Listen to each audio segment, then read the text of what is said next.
Hey, so I was sitting on the tight end position. I wasn't sure what to think about this Kincaid pick, and if I could trust Bean and whatever the fuck he's gonna tell me. Like, oh yeah, we traded our fourth round pick, we moved up to get this tight end, and it's just like cool. I hear a radio guy calling and say, oh well, I'm a USC fan, and USC was just tackling poorly that day. And, that's apparently Kincaid's big game. Then I listened to Joe Marino at Locked On Bills, and he put it into perspective. Ken Dorsey, okay? He was with the Carolina staff at the time. That they had Cam Newton,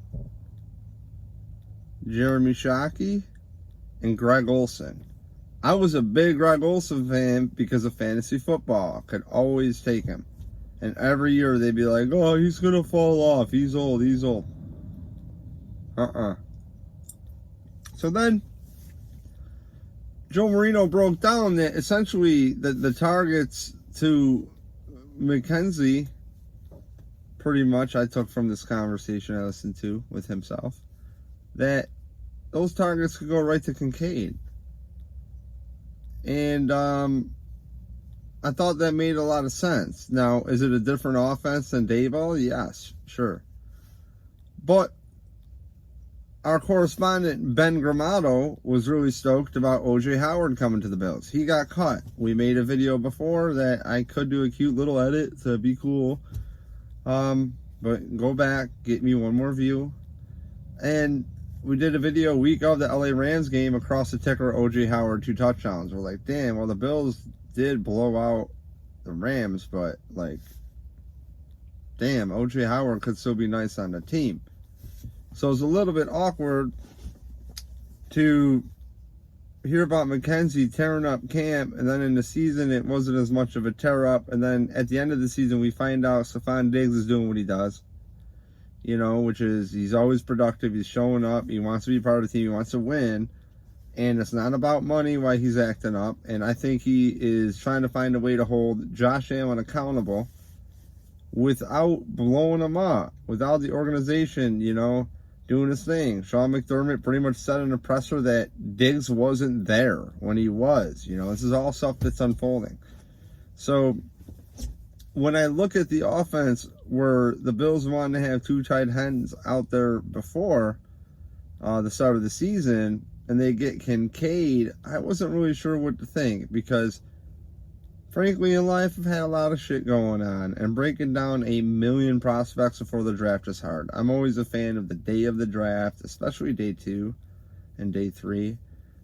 Because a lot of these kids, they fall under the radar, and you look at a 4th round pick like Gabe Davis, and when you're giving up that to move up, to get Kincaid, it must say something. But when I started learning about Kincaid, that he is good at feeling out zones and finding space, well, guess what? The way Josh Allen plays football and the way the Bills are built, we need that guy to find space. That's what makes a Beasley good. That's what makes, Travis Kelce good, too, is finding space. And that's really what sports is, especially if you can't clobber people over the middle anymore. Football's different now. So it makes a lot of sense when you move the targets from McKenzie over to Kincaid. And then I'm thinking, if Josh Allen's on the run, you just got this monster. As far as measurables, I don't know his toughness. I don't know if he's willing to fuck people's day up, but I hope so. And again, it comes back to the Cam Newton, Jeremy Shockey, Greg Olsen thing. That was pretty cool. And along here, you'll see the stats, I'm sure, that I pulled up, and the little characters and such. But spent my little break here for lunch. Really like the tight end spot. I'm pretty excited to play Madden. It all starts with Madden. Give me a good Madden team, okay? After they did the update to Josh Allen 2 seasons ago, not last year, the year before that, they came out with him a little bit bunk, okay? And then they did an update. And I proved it with Mike Smith on previous podcasts, because we did the update and the score was definitely different. So take care. This has been Bills Fan Media, whatever you want to call it. I'm Dave.